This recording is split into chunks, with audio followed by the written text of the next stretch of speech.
Welcome to my series, What I Do and Don't Do as a CMO. And today we're going to talk KPIs and data. And I'm going to walk through what I actually do as a CMO and what I don't do, and the biggest mistakes that I see marketers make in this area, because I think there's a lot of confusion about what this role is and isn't. And I want this series to really help you understand. Okay, so there are 4 areas that I really stay in when it comes to KPIs and tracking. That is developing the actual tracking plan. So what are we tracking? What cadence are we looking at the data? Number 2 is actually analyzing the data. Number 3 is making meaning of the data, or what I would usually call the so what of the numbers. And then number 4 is action items. So I'm going to dig into each of those. So let's talk first about number 1, which is the tracking plan. So I put together for all of my clients, or I will look at if they have something existing, a tracking template or dashboard. So essentially, where are we tracking our marketing data? What are we tracking? Are we tracking the right things? Making sure they have all of that. If they don't have anything, I have a ton of templates. So I'm pulling in and I'm setting up the framework or the infrastructure for them.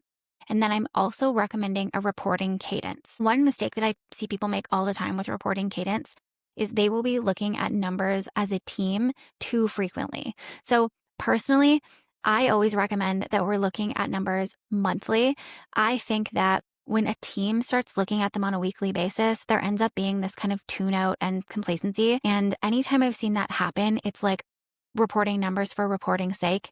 And people are sitting there being like, okay, podcast got this many downloads and email had this and we sent this and this happened on social. And you end up kind of going through this rinse and repeat routine every single week, and the numbers end up losing their meaning. And so I really like to, as a team, be looking at our marketing data monthly. If you are a functional expert, so if you are leading social media, and this is not for CMOs, if you're leading social media, leading email, leading paid ads, you should be looking at your numbers way more frequently, weekly, if not daily, for paid ads. Reason being is obviously your strategy, like how you bring the work to life on your channel, is and should be changing based on the data. So you want to be learning and iterating on your execution from the data. But that's not something that the team, certainly the CMO and the CEO, need to be looking at.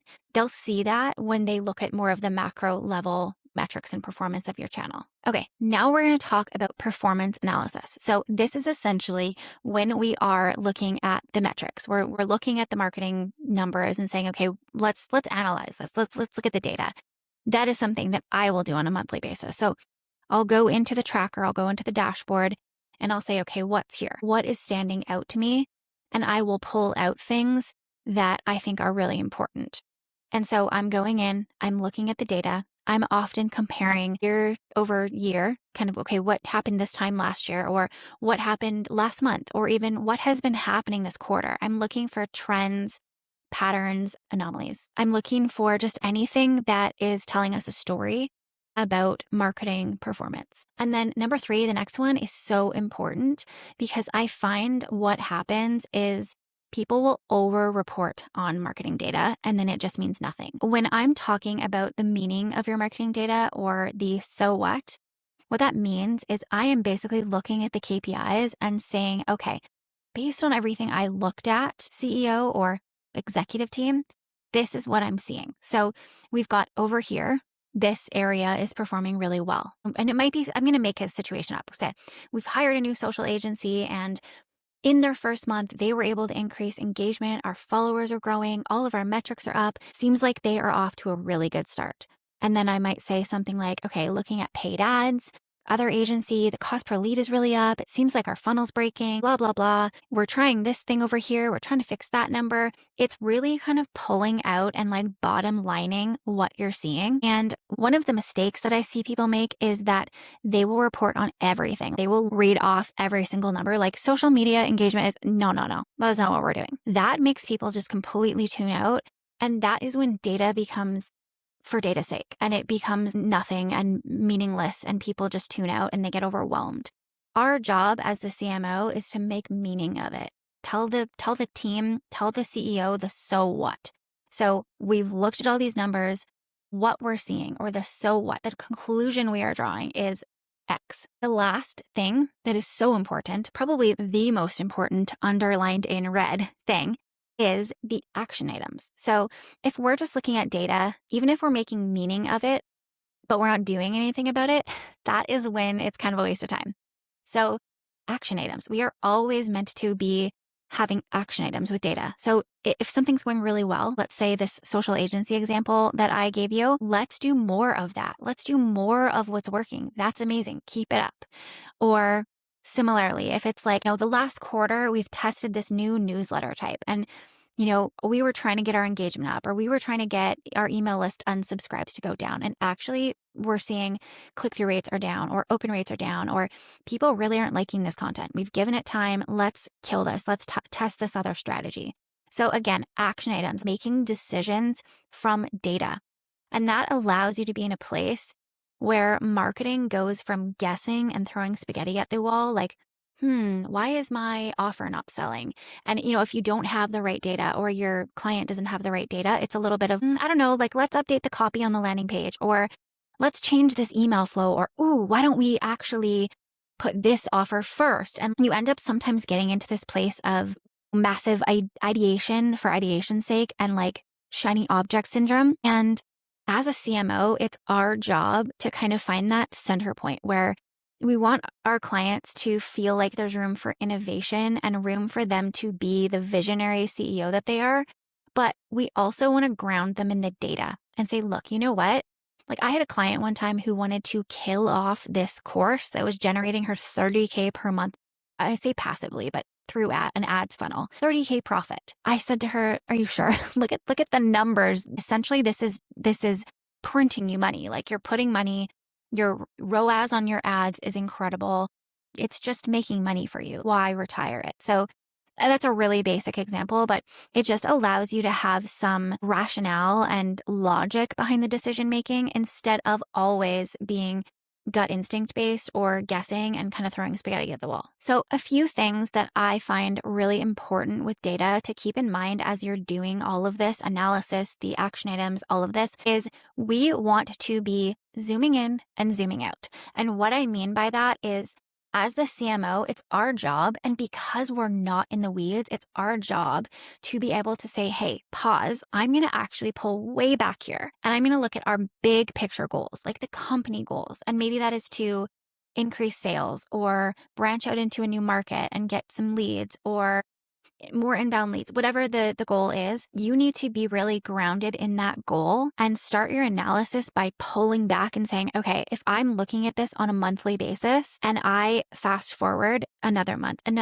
6 months, a year, if we continue on this path, are we going to achieve or reach our bigger goals? So maybe there's a sales growth goal or a lead generation goal.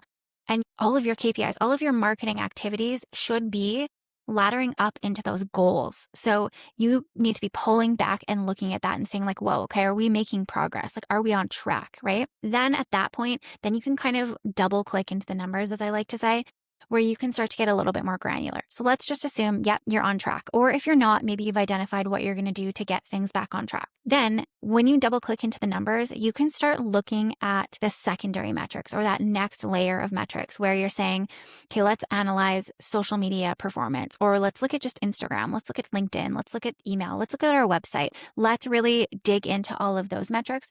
Then you can start analyzing things like, is this agency doing a good job?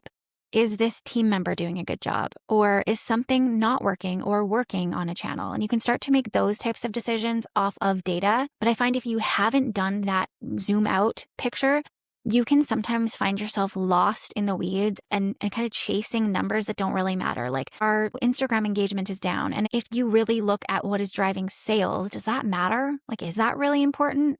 And you see, actually, no, most of our leads and sales are actually coming from YouTube. Should we actually be on Instagram? Like you can start asking smarter questions, better questions, making decisions that actually save your clients time and money. So I want to talk now about what you should not be doing as a CMO, because number one, When we don't have boundaries around our role as a CMO, it is such a slippery slope. And you can find yourself almost working full time for a client for a small monthly retainer, or maybe it's a big retainer. But point being, we are not meant to be full time. We're fractional. So it's important to know what to do and not do. When I'm looking at data, I am not the one that is going into the back end of anything. Google Analytics, the website, email platform, CRM, social media platforms, nothing. I am not the one in there pulling all the numbers. That needs to be team members. I am not updating the spreadsheet. So the team needs to be updating the spreadsheet, pulling in the numbers, and then notifying you, hey, Jess, the sheet's ready. April's numbers are ready. Go take a look. Great. Then it's my turn. I get to jump in and do all of those steps that I just walked you through. The analysis, the so what, the action items, all of those types of things. So I want to talk now about actually how to report these numbers to your clients. Every client is going to be different. I find most of my clients, we will go over these numbers in person because usually they have questions. It's just easier to explain things. So I'll usually use part of one of our executive meetings or CMO meetings, depending on the scope that I'm on with the client, to go through the numbers. But again, I want to remind you, we are not going through every number. Your job is to really just pull out the things that the CEO needs to know. So really high level, big picture macro. Are we reaching our goals? Are we getting closer to our goals?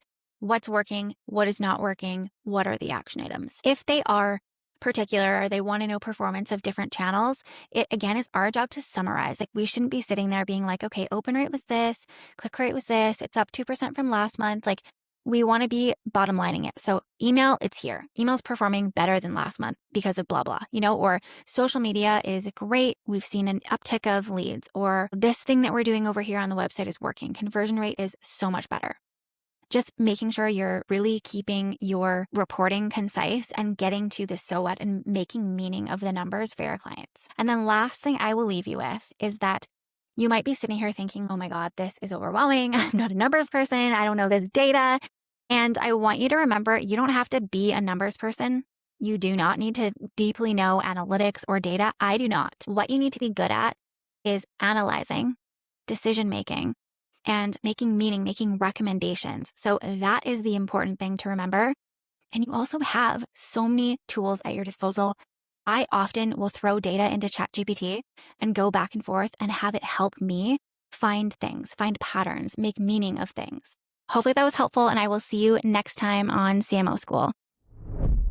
So if you're building a fractional CMO business and you don't want to waste years figuring it out the hard way, Fractional CMO School is open for enrollment, and we'll give you the step-by-step roadmap that I used to build my business to 6 figures in 6 months and then $1 million per year with a small team of 2. There's expert coaching, one-on-one support, and whether you are an aspiring fractional CMO or you're growing, you're trying to figure out how to scale your team or do the role in a way that doesn't lead to burnout, it is a great fit for you. And you can learn more at thecmooffice.com. If you love this episode today, here is what I would love from you. Take 30 seconds to rate and review the show. It helps more marketers and CMOs find this content. Hit follow or subscribe so you never miss an episode. And if you're going to implement any of this or you have questions, please don't hesitate to reach out in my DMs on Instagram. I would love to support you. And thank you for listening. I will see you next week.